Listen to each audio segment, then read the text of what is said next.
All right, guys, I am wrapping up the night tonight, and I just want to talk before I get on the podcast tomorrow, before I get going. I'll probably share some stuff. I did try to share some writing here, but basically, yeah, so I will be on a podcast tomorrow, and it's about my story. So I did do an interview um about my dream story, which was when I was a little girl, how I had actually wanted to be a nun when I was like 6 or 7. It was probably closer to 6. And then at one point, I wanted to be a singer. So I had shared this and it was written down, which is fine. How my mom had given me her records, and I had a record player she brought me and a microphone, or someone brought me, maybe my grandmother, and I used to sing in front of her bureau. She gave me a big bureau with a big mirror. And I used to sing, and I thought it was pretty hot stuff. I really did. And so one day I was singing in my room, and my favorite Uncle Bill saw me, and he was cracking up. This is in Suncook, New Hampshire.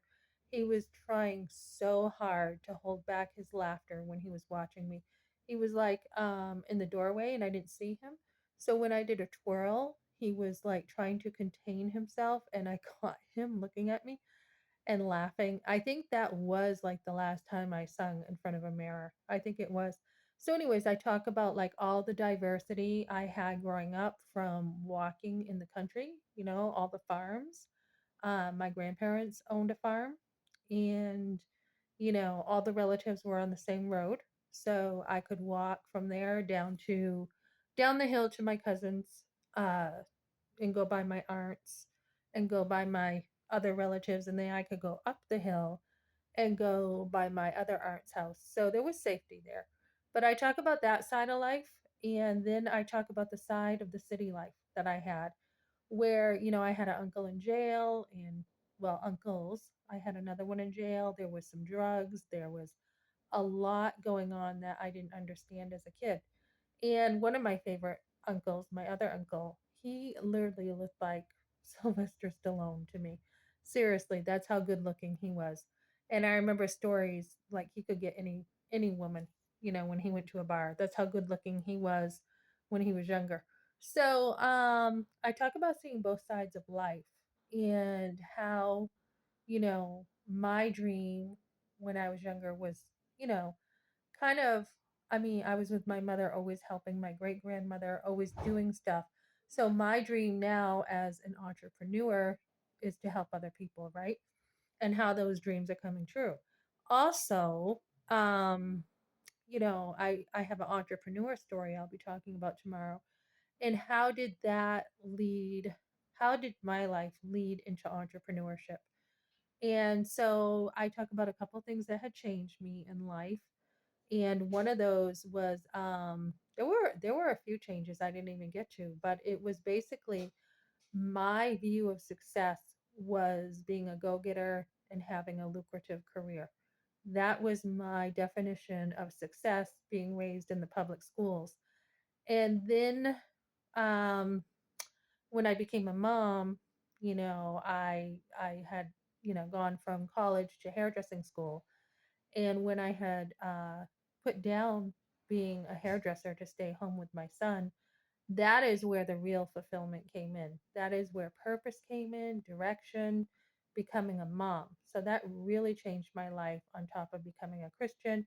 And it's really a story of how to overcome struggle, from the struggle of trauma with the forced abortion, with stuff that happens, and seeing very early on, once I became a mother, the the choices we have in life, really, to see all the diverse people that I have been around all my life, and to really see that, the choices that we make in life really do, um we really do have a choice with a lot of stuff.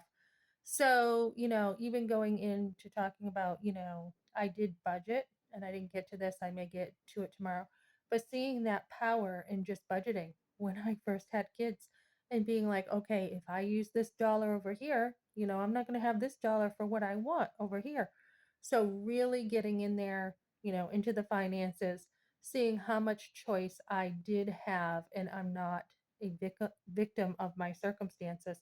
So same thing with entrepreneurship, and it's really going to be an interesting talk tomorrow about my diverse background, all the jobs I've had, all the homeschooling I've had, all the people I've known, and how my customer service is so good because of all my experience.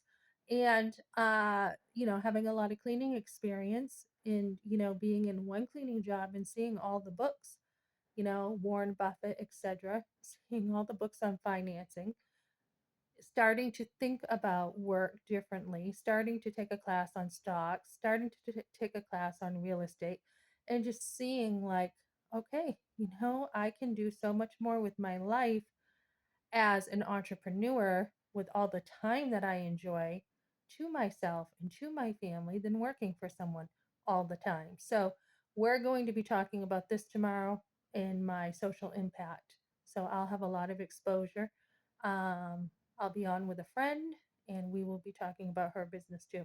So, looking forward to this. And I probably will post in the future somewhere the interview done of me, or I will be buying the book with other entrepreneurs. It's going to be a bunch of entrepreneurs in there and how they overcame things in life. So, yeah, looking forward to this. Okay, thanks for joining me, everyone.